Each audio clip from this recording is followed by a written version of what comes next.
Hello! Bienvenue sur Entrepreneur Crossing, un petit îlot de liberté pour les femmes qui veulent comprendre, expérimenter et trouver l'inspiration pour vivre leur meilleure vie d'entrepreneur.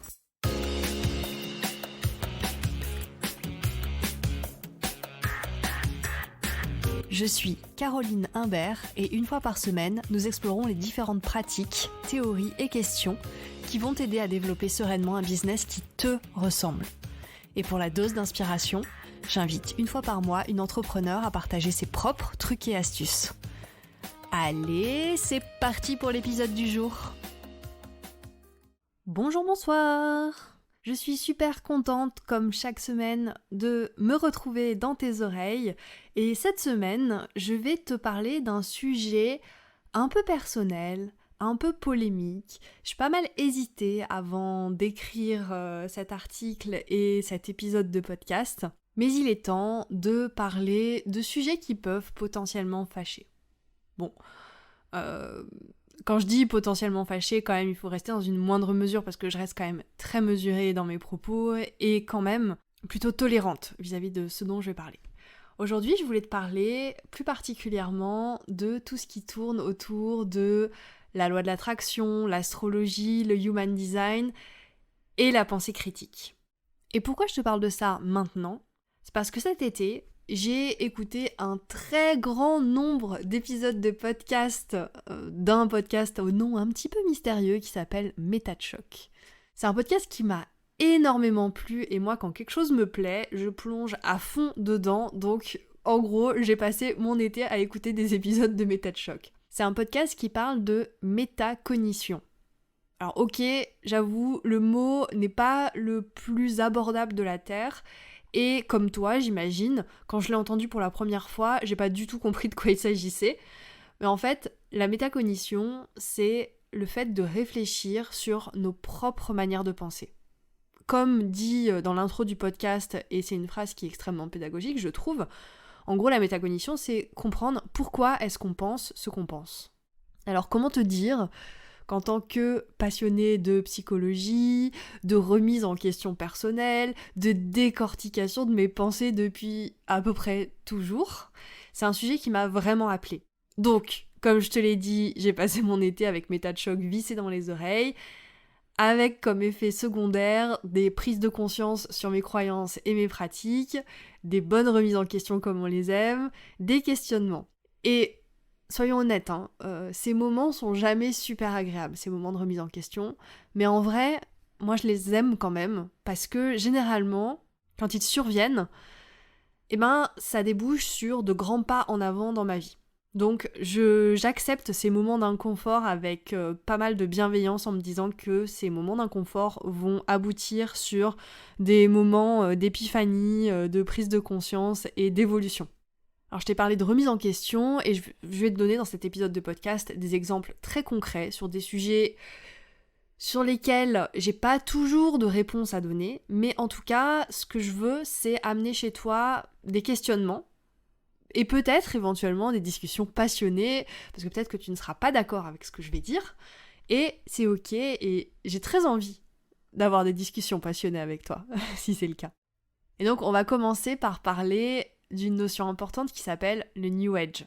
Avant l'écoute du podcast, j'avais plus ou moins entendu parler du mouvement New Age, mais, alors c'est très cliché, mais j'associais ce terme à des espèces de mouvances hippies des années 70, des croyances un peu psychédéliques et des communautés qui sont isolées et qui prennent du LSD pour vivre des expériences extraordinaires. Alors oui, je t'ai prévenu, c'est très cliché. Et en fait, je me suis rendu compte que le New Age, effectivement, ça englobe ça, mais ça ne se définit pas essentiellement par ce genre de pratique. En fait, le New Age, il rayonne tellement dans nos vies aujourd'hui, il est tellement présent partout que, personnellement, moi, cette prise de conscience, ça m'a donné le tournis. Alors, c'est quoi le New Age ? C'est un courant de pensée spirituel qui prend ses sources au début du XXe siècle, et du coup, non, c'est pas du tout ancestral comme type de croyance, et qui va aller piocher dans diverses croyances du monde entier. Et le but du New Age, c'est de transformer les individus par l'éveil spirituel.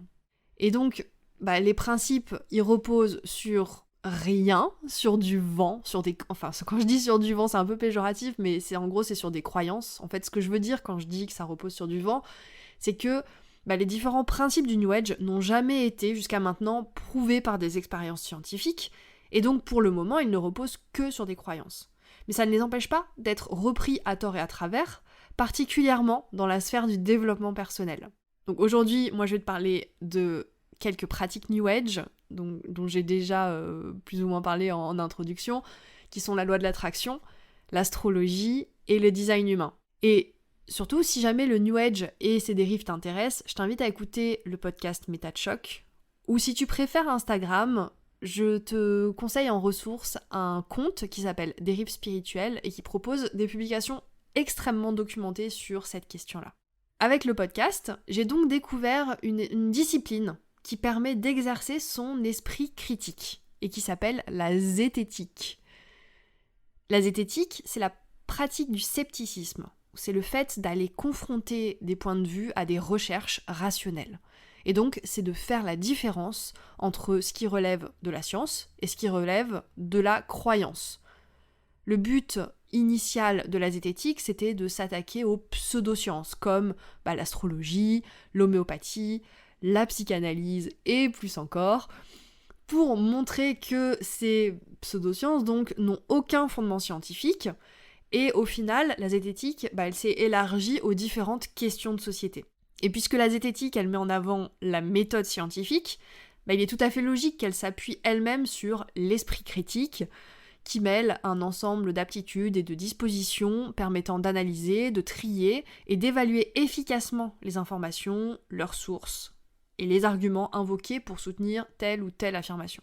Donc si je résume, tout ça, ça permet de prendre un peu de distance avec ce qu'on croit être vrai, ça permet de croiser les sources, ça permet de qualifier ces sources aussi, parce qu'elles ne se valent pas toutes, et en vrai, c'est un vrai travail de fourmi. Alors pour le moment, je peux pas t'en dire beaucoup plus sur la zététique et l'esprit critique, parce qu'en fait, je considère que je commence à peine à plonger dans cet océan de connaissances, mais moi-même, comme je suis perdue par moments face à l'avalanche d'informations dans laquelle j'évolue chaque jour, j'avoue que cette méthode de tri de l'information me rassure, dans une certaine mesure. Et quand je vois que rien que dans le milieu de la formation en ligne dans lequel j'évolue, quand je vois les absurdités qui circulent, en toute décontraction, bien entendu, et qui génèrent à la fois de l'argent tout en n'aidant pas du tout les gens, bien au contraire, je peux pas m'empêcher de m'informer et de partager toutes mes découvertes et questions avec toi. Et donc on va maintenant commencer par la première croyance qui est de loin ma préférée, la loi de l'attraction. Alors je vais commencer en avouant. Dans une moindre mesure, j'ai cru à la loi de l'attraction à un moment donné quand j'étais une jeune entrepreneuse en recherche de connaissances. Mais à un moment donné, sur Netflix, il y a eu un documentaire qui est passé qui s'appelait Le Secret et qui est basé sur le livre du même nom et donc qui parle de loi de l'attraction. Là par contre, j'ai cru tomber de ma chaise. Un petit mot pour celles qui ne connaissent pas la loi de l'attraction. C'est la croyance qu'en se concentrant sur des pensées positives ou des pensées négatives, les gens peuvent apporter des expériences positives ou négatives dans leur vie. Et je crois qu'en fait, cette croyance, c'est vraiment une des plus toxiques que j'ai pu croiser ces dernières années. Parce que même si je pense que cette loi est basée sur un fond de vérité, comme la plupart des croyances d'ailleurs, et ce fond de vérité, en fait, c'est le fait de considérer un objectif à atteindre comme prioritaire, et y penser régulièrement. Et ça, en fait, ça te permet de mettre ton objectif au centre de ton centre de l'attention au niveau du cerveau. Et du coup, ton cerveau, il va se mettre en alerte sur des potentielles opportunités qui te permettront d'atteindre cet objectif. Alors, je l'ai déjà expliqué dans un épisode de podcast, je te mets le lien dans les ressources. Mais en gros, c'est comme, si je te donne un exemple très très rapide, c'est comme si à un moment donné, tu décides d'acheter une voiture bleue d'un certain modèle. Donc, tu le mets vraiment au centre de ton attention, c'est ta préoccupation du moment, et comme par hasard, tu vas voir passer plein de voitures de ce modèle et de cette couleur dans ton environnement proche. Voilà, c'est exactement la même chose. Donc ça, effectivement, c'est un fond de vérité, mais après, les créateurs de la loi de l'attraction ont extrapolé tellement autour de cette base que ça en devient ridicule et dangereux. Parce que, en gros, Ça veut dire que, d'après la loi de l'attraction, si je pense très fort à quelque chose que je veux, dans le vocabulaire de l'attraction, je vais dire, si je manifeste suffisamment ce que j'ai envie, je vais finir par l'avoir. Peu importe que j'agisse ou pas. Si je l'ai bien manifesté, si j'ai bien pensé fort à ce que je voulais, je vais l'avoir. Par contre, si au contraire, il m'arrive des choses pas très cool dans la vie, ce sera certainement parce que j'y aurais pensé et que j'aurais manifesté ces pensées négatives. Tu vois un petit peu le corollaire de la loi de l'attraction ?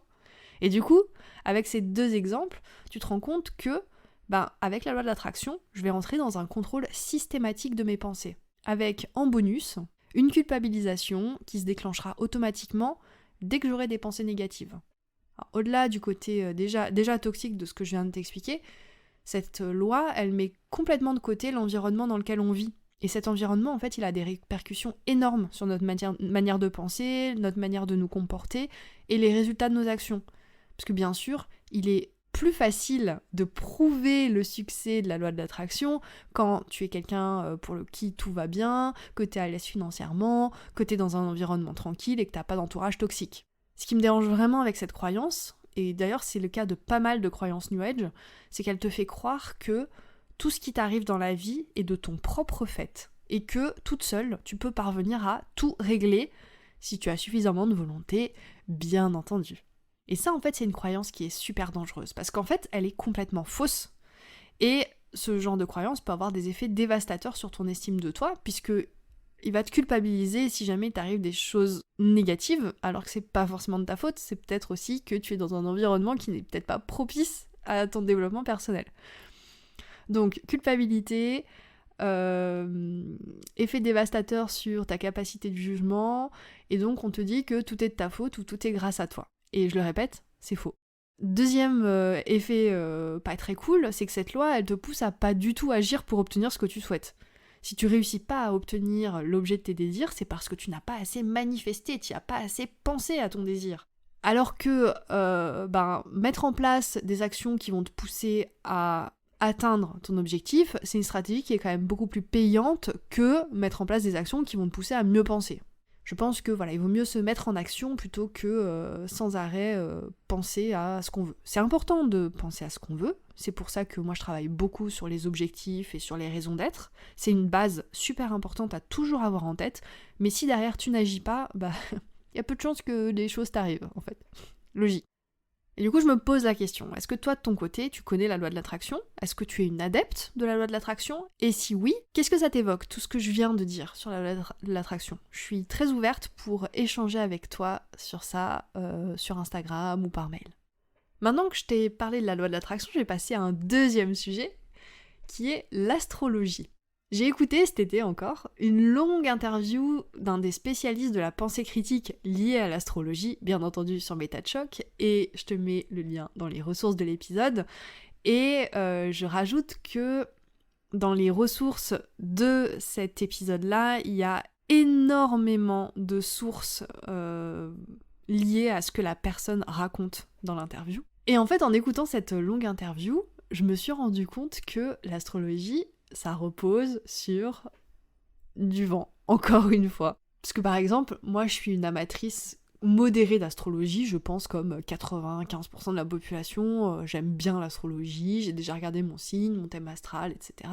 Et voilà, en tant qu'amatrice modérée, je me disais que les prédictions astrologiques étaient liées au mouvement réel des planètes et des étoiles, et que ces dernières pouvaient avoir un impact sur nos vies, ce qui, à mon sens, peut totalement s'entendre. Alors, je précise que j'ai pas fait de recherche sur ce sujet précisément, mais je me dis que astrophysique, physique, il peut potentiellement y avoir des effets selon où se trouvent les planètes. Ça me semble pas déconnant. Et en fait, je me suis rendu compte que, tu vas voir, si tu penses comme moi, en fait, c'est absolument pas le cas. L'astrologie, elle se base sur des mouvements planétaires qui sont complètement théoriques. En fait, t'as des personnes qui se basent sur ces mouvements théoriques, qui, je le répète, n'ont aucun lien avec les mouvements réels de ces astres, n'est-ce pas ?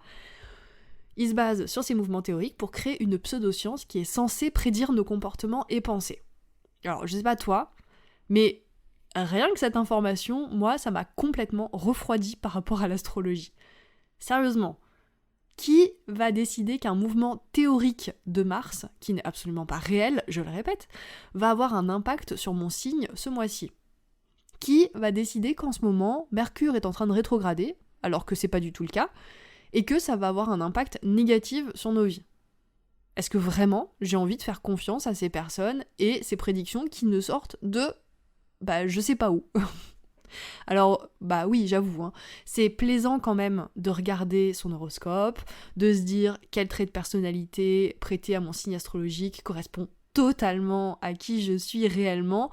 Ça, c'est quelque chose qui est plaisant. Mais c'est le moment aussi où je vais te parler de l'effet Barnum. Je ne sais pas si tu connais cet effet, c'est un biais cognitif qui induit toute personne à accepter une vague description de la personnalité comme s'appliquant spécifiquement à elle-même.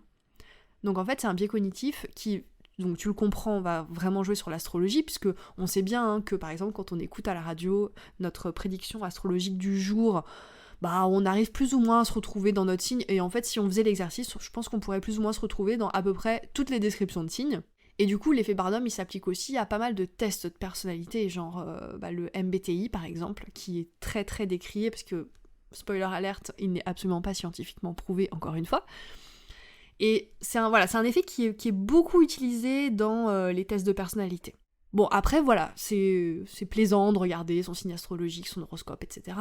Mais bon, là où ça devient moins drôle, c'est quand une personne que je connais assez peu me demande direct, pour apprendre à me connaître, de quel signe je suis, et donc elle va automatiquement me ranger dans une case, éventuellement me prêter des traits de caractère qui seront complètement faux, et induire une image, du coup, complètement fausse de qui je suis. C'est moins drôle aussi quand t'as un manager ou un RH qui regarde les signes astrologiques de ses collaborateurs pour savoir si oui ou non un poisson va vraiment bien s'intégrer dans l'équipe. Et c'est encore une fois pas du tout drôle quand une coach te conseille de ne rien entreprendre en ce moment parce que Mercure rétrograde et que tes projets ont peu de chances de réussir. Donc dans ces cas-là, oui, l'astrologie commence à légèrement me déranger. Même si je respecte les croyances de chacune, et que je trouve aussi certains comptes Instagram sur l'astrologie assez drôles et rafraîchissants, je me dis que quand ça commence à entrer dans le quotidien et que ça devient un prétexte à entreprendre telle ou telle action, on ferait bien de s'interroger sur la pertinence de cet outil. Maintenant que je t'ai parlé de la loi de l'attraction et de l'astrologie, je vais te parler du Human Design, ou design humain en français, et de mon expérience avec cet outil.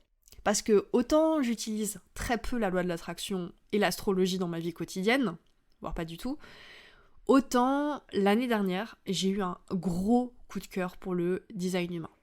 D'ailleurs, j'ai fait un article de blog dessus, je te mets le lien dans les ressources de l'épisode. Et j'avoue que ça a été assez difficile pour moi d'admettre que je me suis peut-être un peu emballée pour une discipline qui paraît certes incroyable, et encore aujourd'hui, j'ai du mal à m'expliquer la pertinence de certaines explications dans le design humain, mais encore une fois, c'est une discipline qui repose sur du vent.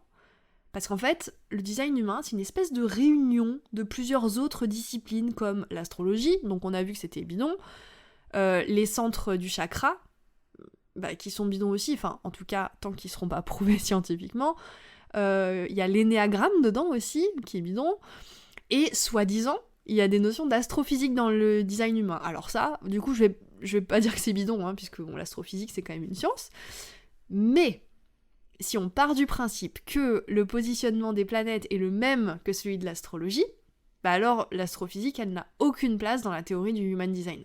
Donc encore une fois, quand je dis bidon, je veux dire que ces disciplines ne reposent sur aucune étude scientifique sérieuse et qu'à ce jour, il n'y a aucune preuve justifiant ce qu'elles avancent. Peut-être que ces preuves arriveront dans les prochaines années, je ne dis pas le contraire, mais en tout cas, à ce jour, il n'y a rien. Alors je sais que je prends beaucoup de précautions dans cet épisode, mais je précise encore une fois que chacune est libre de croire ce qu'elle souhaite, et que moi-même, j'ai des croyances qui sont absolument pas rationnelles, et c'est totalement ok. Par contre, je considère que c'est très risqué, déontologiquement, de vendre des services basés sur ces croyances. Parce que le risque de comportement à dérive sectaire est fort, et que la maltraitance, du coup, est forte également aussi. Maintenant que la parenthèse est refaite pour la xème fois, je te l'ai dit, quand j'ai découvert le design humain, j'ai plongé la tête la première dedans, parce que je suis comme ça, quand quelque chose m'intéresse, je plonge. Et j'ai littéralement bassiné tout mon entourage avec ça. Bon, par contre, j'étais quand même ultra sceptique sur la jeunesse de la discipline, mais je me suis dit que j'allais mettre ça de côté pour explorer tout le reste, en restant cependant prudente à ne pas engloutir tout mon temps libre dans des recherches liées au human design. Et avec du recul, je me dis que mon instinct me parlait déjà à l'époque, et avait déjà tiqué depuis un bon moment. Et j'ai vraiment commencé à conscientiser l'espèce de malaise que j'avais vis-à-vis de cette discipline en m'inscrivant à des groupes Facebook dédiés au human design. Alors déjà, ce qu'on peut voir, c'est que le fondateur, qui s'appelle Ra-Uru Hu, il est présenté comme une sorte de prophète. Et il y a quantité de discussions sur ses écrits et ses paroles, et surtout sur les interprétations que les uns et les autres peuvent en faire. Et bien sûr, du coup, il y a certaines personnes qui n'interpréteraient pas correctement les paroles de Ra, alors que d'autres, oui. Et régulièrement, ces paroles sont publiées, traduites, largement commentées dans les groupes. Et je sais pas toi, mais personnellement, ça me met légèrement mal à l'aise et j'ai presque l'impression d'être tombée dans une pratique religieuse lorsque je tombe sur ce genre de publications et ce genre de remarques. Ensuite, deuxième malaise, on peut observer très rapidement dans les groupes Facebook beaucoup de déterminisme chez les personnes qui interagissent. Alors par exemple, au niveau de l'autorité, donc l'autorité en human design, c'est ce qui va te permettre de prendre des décisions qui sont alignées avec toi.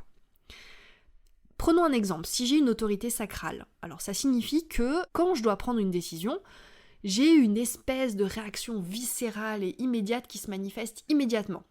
Donc, si j'ai une autorité sacrale, j'ai pas besoin de réfléchir, je dois juste écouter mon centre sacral pour savoir si je vais dire oui ou non. Par contre, si jamais j'ai une autorité émotionnelle, je ne peux pas prendre de décision correcte si je n'attends pas que ma vague émotionnelle soit passée. Donc ça signifie que si j'ai si j'ai une autorité émotionnelle, je ne dois jamais prendre de décision immédiate, contrairement à l'autorité sacrale. Maintenant que j'ai dit ça, du coup on revient dans ces groupes Facebook et j'y vois énormément de personnes qui se forcent à prendre des décisions immédiates ou qui se forcent à attendre parce qu'ils savent qu'ils ont une autorité sacrale ou émotionnelle. Et ces personnes, elles culpabilisent si elles n'arrivent pas à écouter leur autorité.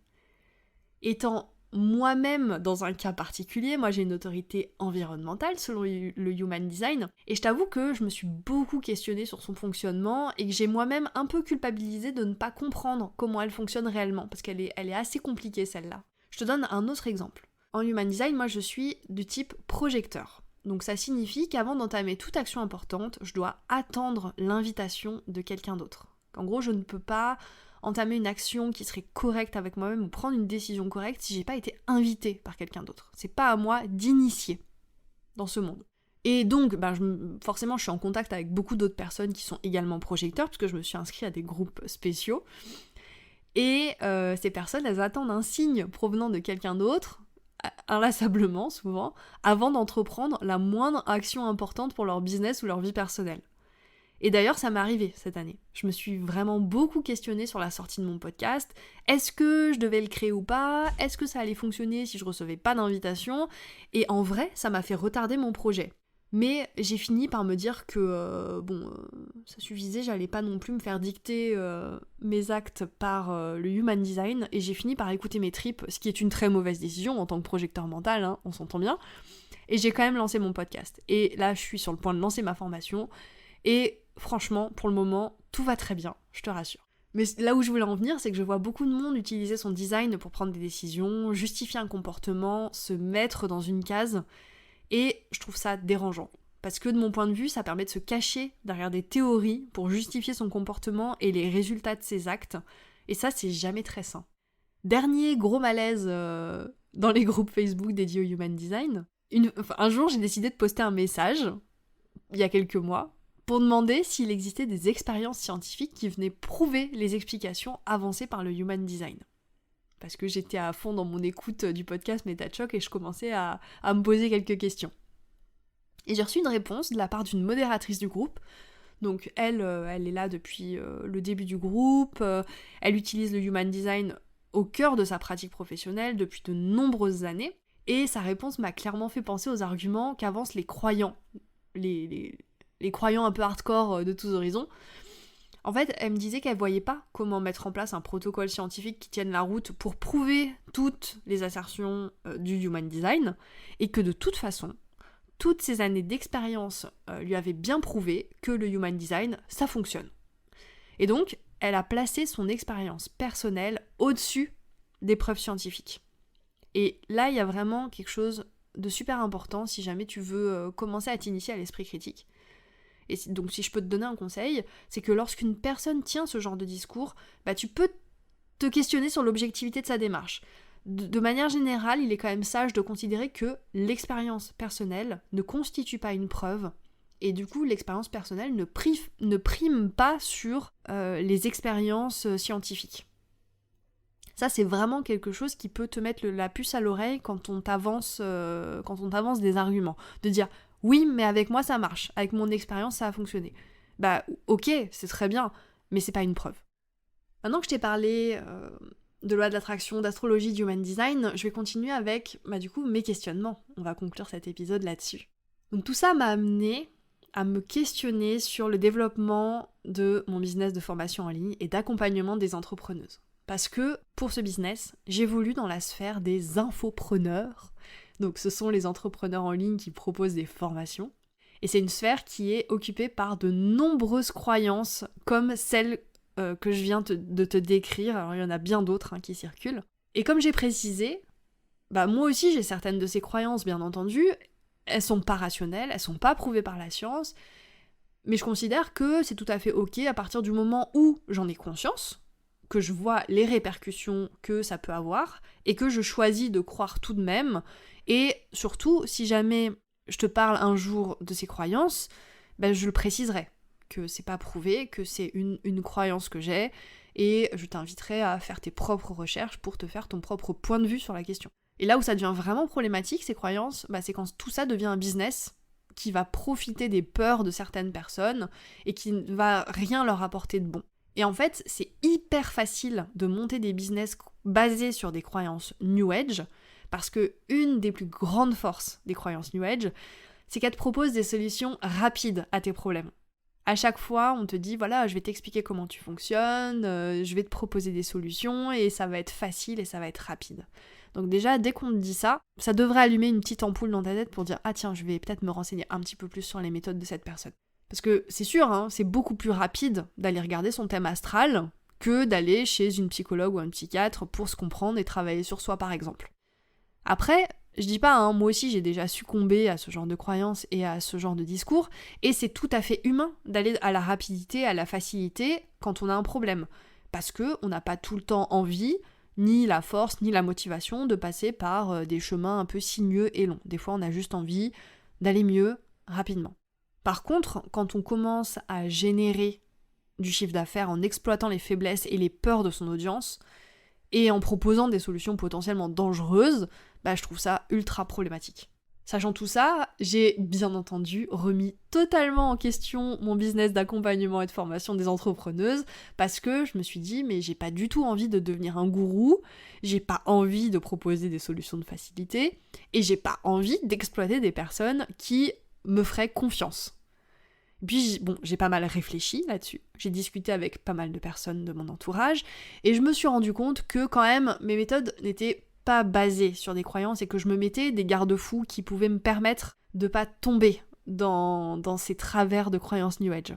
Déjà, j'essaye de chercher toujours des sources scientifiques avant d'avancer des faits, et lorsque c'est pas le cas, je préviens mon audience. Par exemple, dans le précédent épisode de podcast dans lequel je te partage mon expérience et que je te fais le bilan émotionnel et organisationnel de ma gestion du temps, je te parle d'une méthode que j'ai utilisée de gestion des émotions qui, à mon sens, selon mes recherches, n'est pas encore prouvée scientifiquement, voilà, mais que d'après les recherches que j'ai pu faire outre sur le cerveau, voilà, ça me paraissait pas déconnant. Mais je te préviens quand même que c'est pas une méthode médicale scientifiquement prouvée.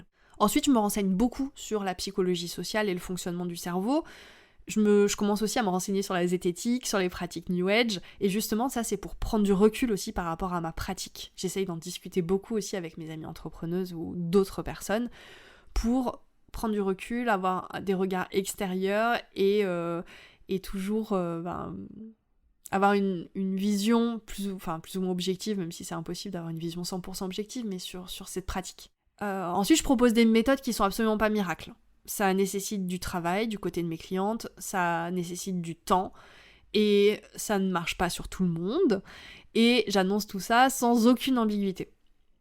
Après, bien entendu, je me rends compte que je suis pas du tout parfaite, et il y a certainement d'autres éléments à remettre en question dans mes pratiques, mais une de mes particularités aussi, c'est que je suis très ouverte à la critique, et je suis très ouverte à me remettre en question. C'est des choses que je fais très régulièrement, et je pense que c'est un élément qui est très important dans ce processus de déconstruction des croyances.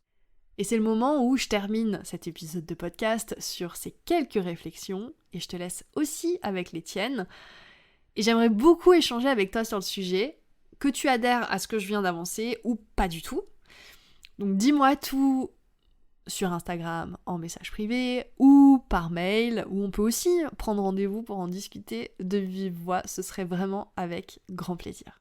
Je te souhaite une super fin de semaine et je te dis à la semaine prochaine. Et oui, c'est déjà la fin de l'épisode.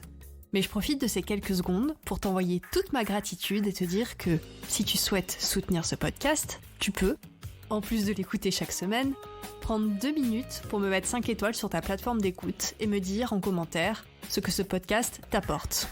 Je lis chaque commentaire posté et c'est pour moi un concentré de joie et de motivation, donc par avance, merci pour ta contribution. Si tu es à la recherche des ressources citées dans l'épisode, tu peux les retrouver dans la description. J'ajoute un dernier mot pour te dire que si tu veux me contacter à propos du podcast ou pour me suggérer un sujet à traiter, tu peux m'envoyer un message sur Instagram ou par mail. Là encore, tu trouveras toutes les informations en description. À la semaine prochaine!